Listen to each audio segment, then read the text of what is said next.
صل وسلم دائما أبدا على حبيبك خير الخلق كلهم هو الحبيب الذي ترجى شفاعته لكل حول من الأهوال مقتحم يا رب بالمصطفى بلغ مقاصدنا واغفر لنا ما مضى يا واسع الكرم.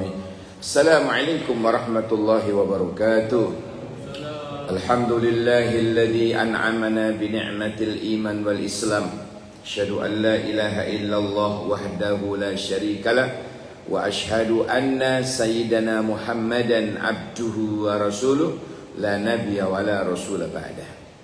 Allahumma salli wa sallim ala habibina wa syafi'ina wa maulana wa qurrati a'yunina Muhammad ibni Abdillah miftahi babi rahmatillah adada ma fi ilmillah salatan wa salaman daimaini bidawami mulkillah wa ala alihi wa sahbihi wa man wala amma ba'du. Takmir dan jamaah sekalian yang insyaallah kita semua akan terangkat derajat kita ke makom yang terpuji insyaallah. Sesuai dengan tema hari ini kita akan membahas wasiat ulama salaf. Ada tiga wasiat ulama salaf. Kita ini di dalam Al-Quran sudah dipersilahkan untuk berbuat apa saja. Fussilat ayat 40 itu i'malu ma syi'tum innahu bima ta'maluna basir. Silakan berbuat baik sekehendakmu, tapi sesungguhnya Allah terhadap apa yang telah kita lakukan itu Maha mengetahui. I'malu ma syi'tum, silakan berbuat sekehendakmu. Nah, tapi kita ini dalam ayat yang lain, silakan kau berbuat apa saja. Innaka mayyitun, tapi kamu akan jadi mayit. Nah, begitu. Jadi itu peringatan-peringatan semua. Silakan berbuat sekehendakmu tanpa aturan, hidup bebas. Tapi ujung-ujungnya kamu innaka mayyitun. Kamu adalah mayyit. Kamu akan mati. Tidak hanya sekedar mati manusia itu, tapi akan dimintai pertanggungjawaban. Nah, jadi kita ini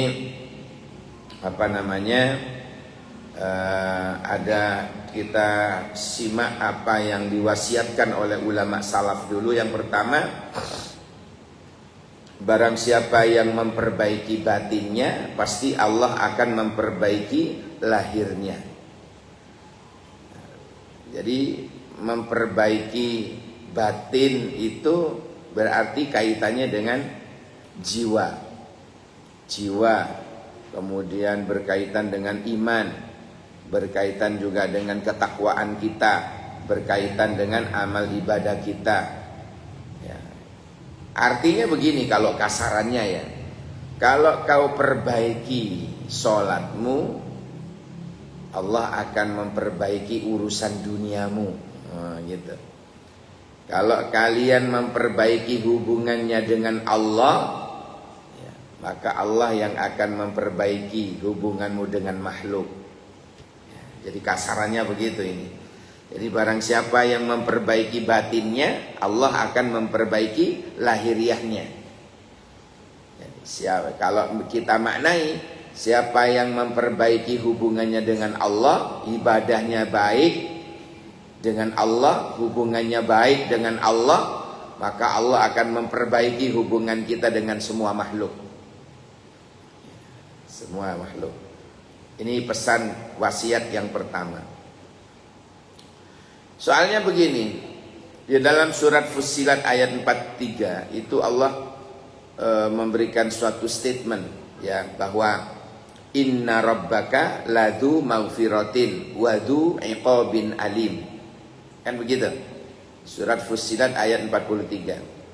Sesungguhnya Tuhanmu itu memiliki ampunan yang luas. Tapi ingat, Allah juga memiliki azab yang pedih. Jadi biar kita ini tidak terlalu sembrono. Kalau ladzu maghfiratin ini biasanya larinya kepada roja. Sedangkan wadzu iqabin alim larinya kepada khauf. Di mana posisi sebagai muslim? Di tengah. Ya, kita sebagai muslim itu kedudukannya ada di tengah. Tempat kita itu di tengah, Pak. Antara roja dan khauf.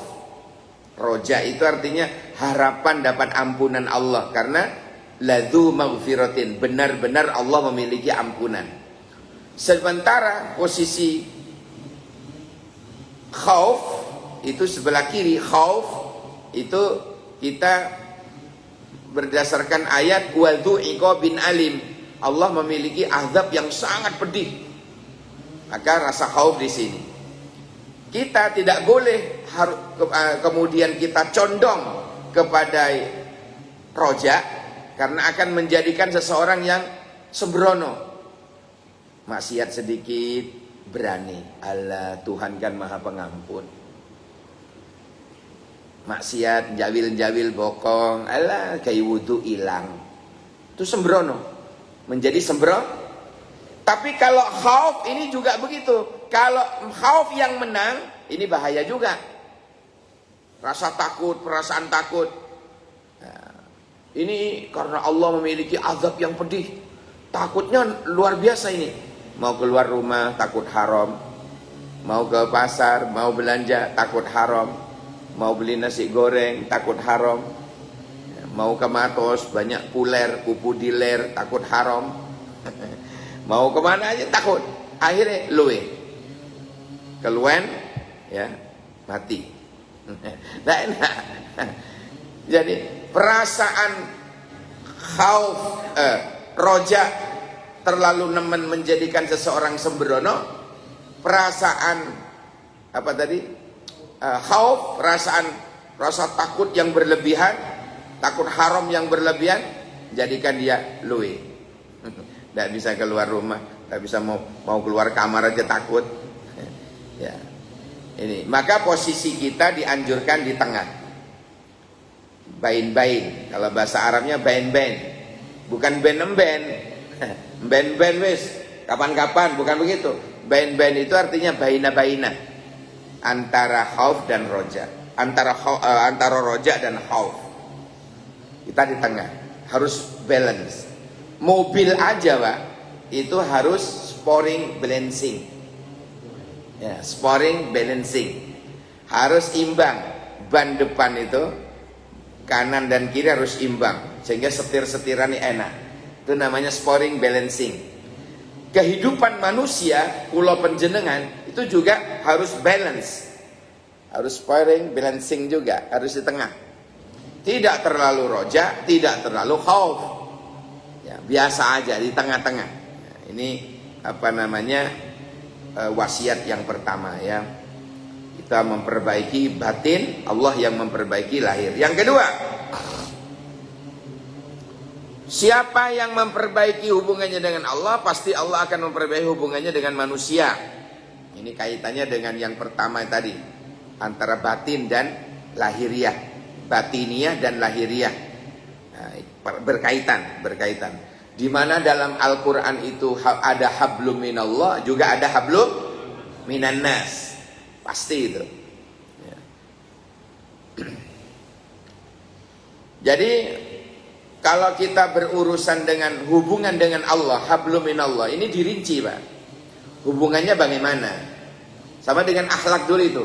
Kita harus bisa akhlak kepada Allah. Lah, akhlak kita kepada Allah ini gimana? Larinya kepada ketaatan, taat kepada perintahnya, menjauhi apa yang dilarangnya, itu namanya larinya ke sana. Bimtithalil awamir wajtinabin nawahi, kan gitu materi-materi sebelumnya. Nah, sekarang kata-kata hablum minallah ini yang bagaimana sesungguhnya? Cari yang terafdal, Pak. Cari yang terafdal. Pertama yang kita kejar itu keafdalannya, keutamaannya. Contoh misalnya kita di bulan Ramadan itu kan dianjurkan 10 hari terakhir. Padahal 10 terakhir itu orang-orang sibuk-sibuknya. Ibu-ibu sibuk bikin jajan, ndak koper atau bapak-bapak ngelembur, hampir THR. Ndak boleh oleh bosnya, ndak boleh pulang dulu, ngelembur dulu. Bagaimana ini mengejar malam 10 hari terakhir? Kan repot dan sebagainya. Maka oleh Allah melalui Rasulullah dikasih kesempatan kita untuk ibadah yang menyamai ibadah di pas malam Lailatul Qadar. Ya. Seperti apa? Setiap hari kula panjenengan dijamin bisa ibadah seperti malam Lailatul Qadar. Kapan itu, Pak? Waktunya sehabis sholat ba'diyatal isya. Setiap kula panjenengan ada kesempatan habis sholat isya, kemudian kula panjenengan sholat sunnah ba'diyatal isya 2 rakaat, habis itu sholat lagi dengan niat yang sama ba'diyatal isya lagi. Ya. Karena ada keterangan man shalla 4 rakaatin ba'dal isya, siapa orang yang sholat ba'diyatal isya-nya itu 4 rakaat, 2 salam, 2 salam. Jadi 4 rakaat, Pak. Setelah isya itu 4 rakaat, tapi dibagi 2. 2 salam, sholat lagi 2 salam. Nah, orang yang istiqomah setiap mantun isya sholat seperti ini, maka keterangannya kal ibadati fi lailatul qadar. Pahalanya seperti ibadah di malam Lailatul Qadar. Eman berarti, Pak. Eman. Jadi jangan mari isya Assalamualaikum langsung budal. Nah, yang lain masih wa minkas salam wa ilaika ya'udus salam, sampean lantas jalan. Assalamualaikum. Lantas jalan. Jangan sampai begitu. Minimal istighfar dulu 3 kali, terus ndonga minimal Rabbana atina fid dunya hasanah wa fil akhirati hasanah wa qina adzabannar. Kalau memang su ke susu nemen ya. Kalau memang su ke susu nemen. Nah, tolong sholat 4 rakaat yang ringan, 4 rakaat enggak usah suwe-suwe, Fatihah tok ae, enggak usah surat. Enggak usah surat wis, karena kalau ditunggu bis. Su ke susu. Salat 2 rakaat tanpa surat wis, kecuali Fatihah. Allahu Akbar. Bismillahirrahmanirrahim. Allahu Akbar. Salat lagi.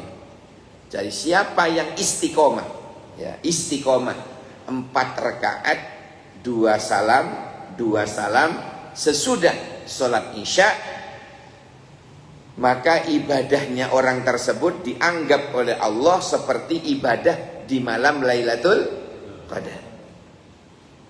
Ini, Pak, luar biasa. Jadi carilah hubungan dengan Allah itu yang afdal seperti itu aja. Ya. Maka kita sedikit melakukan tapi hasilnya banyak. Ya, sedikit ngelakoni pahalanya besar. Gitu. Ya, seperti itu. Kalau ada keterangan lain masalah ini, qabliyatad duhri atau qabliyatal jum'ah, itu juga sama, 4 rakaatin masna 4 rakaat 2 salam. Kalau nututin, kalau gak nututin ya gak apa-apa wes, 2 rakaat. Kalau nututin, jenengan tidak telat, jenengan tidak terlambat datangnya, masih ada waktu, karena ada timer, Pak, bisa kita lihat. Kurang 5 menit sih, oke. Sebelum duhur jenengan 2 rakaat salam, sholat lagi 2 rakaat salam. Maka itu katanya, kata Nabi ini katahajjudi. Ya, ibadah jenengan yang qabliyatad duhri 4 rakaat 2 salam tadi itu dicatat oleh malaikat seperti penjenengan itu telah bertahajud. Coba, satu-satunya amal ibadah siang hari yang menyamai tahajud itu qobliyatad duhri. Ingat ini Pak, jarang-jarang kita dengar fadilah seperti ini. Ya. Tapi tolong ojo mek ngandalno dhuhur to, bengi yo tangi. Ya, mek ikune tok sing tangi, njaluk silat iku tutuk tahajud. Ya. Ya. Jadi apa namanya? Istilahnya itu tadi wasiat yang kedua, hubungan dengan Allah, carilah yang nilai fadilahnya itu teramat istimewa. Baik, wasiat yang ketiga, yang terakhir, siapa yang beramal untuk akhiratnya, pasti Allah akan mencukupkan kebutuhan-kebutuhan dunianya. Contoh sedekah, contoh sedekah ya. Mana kosomalun bisodaqatin bal yasdad. Nabi sampai 3 kali bicara bal yasdad itu Pak. Tak ulangi. Mana kosomalun, harta itu tidak akan dikurangi, tidak akan terkurangi. Harta kita tidak akan terkurangi menjadikan kiri-kiri buatan. Bisodaqatin hanya sebab sedekah. Apa kata Nabi? Bal yasdad. Artinya bahkan akan bertambah. Itu. Ini salah satu contoh diantaranya orang yang beramal akhirat, Allah yang mencukupi dunianya. Ya. Artinya sampai detik ini saya belum pernah tahu ada orang jatuh melarat hanya gara-gara terlalu banyak sedekah. Wong iku bangkrut saiki. Opo kakian sedekah. Tidak pernah saya dengar itu. Tetapi bahkan yang terjadi adalah semakin kaya, semakin bertambah. Oh my god, mobilnya gede, bojone emangnya dream. Masya Allah. Jadi artinya oleh Allah dikasih rezeki yang berlimpah. Ya, makanya tidak ada istilahnya apa Pak? Tidak ada istilah hanya gara-gara sedekah kemudian kiri itu nggak ada. Tetapi malah tambah subur makmur, gemah ripah lojinawi, toto tentrem kerto raharjo. Kalau Kerto Rahayu alamat saya dulu Pak. Jalan Kerto Rahayu 26 Ketawa Gede. Baik, ada yang ditanyakan dari 3 wasiat, silakan.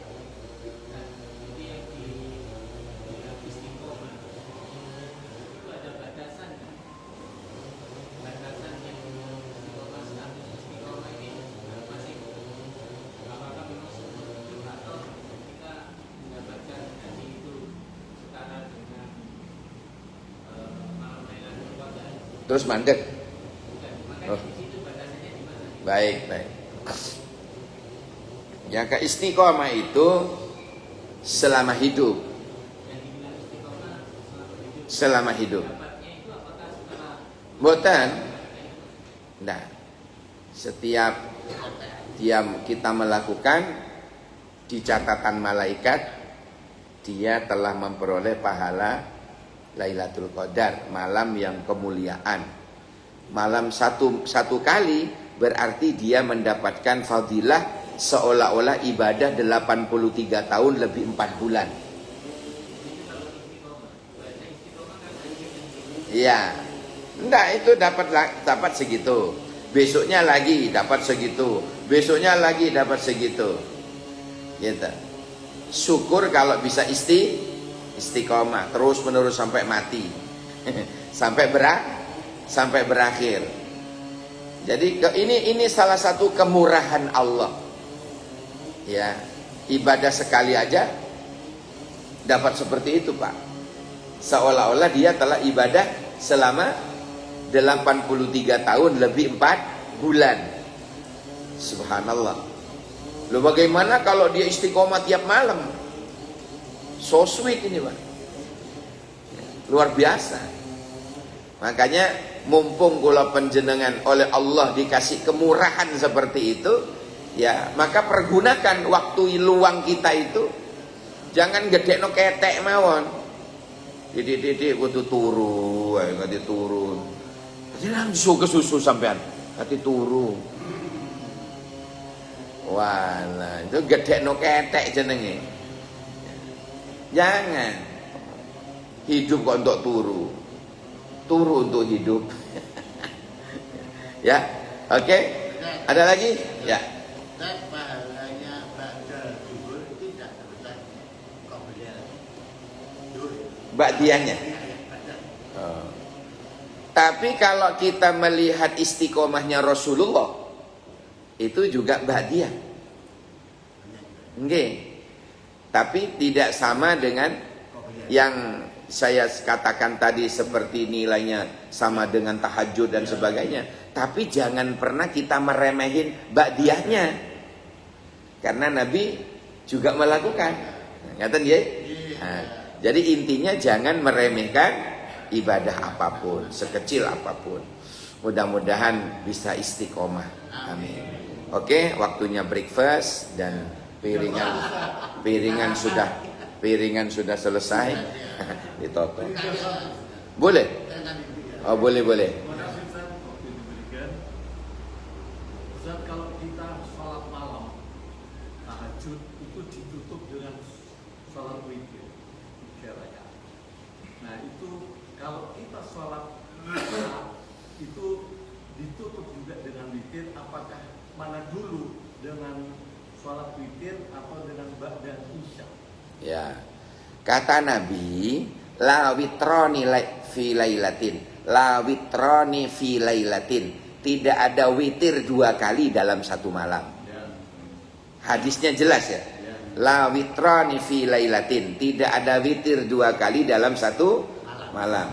Nah, berarti lebih amannya ya ndak usah witiran lagi. Tapi habis isya witir mawon, wedi kebablasan.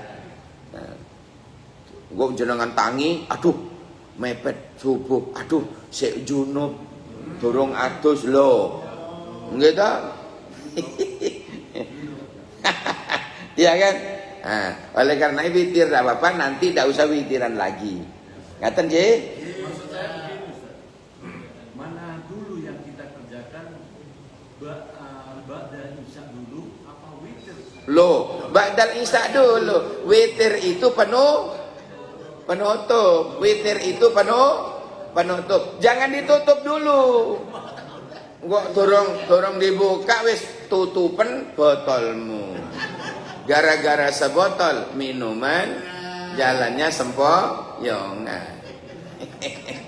Subhanakallahumma wa bihamdika asyhadu an la ilaha illa anta astaghfiruka wa atubu ilaik. Subhana rabbika rabbil izzati amma yasifun wa salamun alal mursalin walhamdulillahi rabbil alamin. Kacepot kula namira mun berselopon anjona seporah sake bangkong jek sarana sekalangkong seporana wallahul muwaffiq ila aqwamit thoriq. Assalamualaikum warahmatullahi wabarakatuh.